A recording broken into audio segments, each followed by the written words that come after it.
Haros 26 kilometros gikan sa sentro kan Labo, Camarines Norte.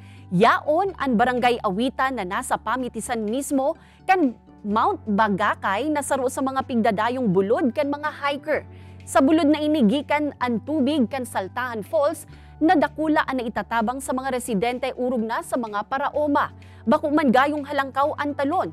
Alagad pigdadayo naman ini kan mga turista huli sa malinaw asin malipot na tubig digdi. Sa nasambitan ng talon man pigkukua ang opisyal na pangaran kan selebrasyon kan Saltahan Festival kan barangay. Sa ibong kaini dawa pigbibisita nanin mga tao ang nasambitan ng falls. Maut kan barangay na mas mapakarhay asin mapagayon pa ang lugar. Alagad kay puhan man subuot na magkaigwanin ordinansa para sa pagkolekta nin environmental fee asin iba pang babayadan tanganing mamantinir ang kalinigan kan Saltahan Falls.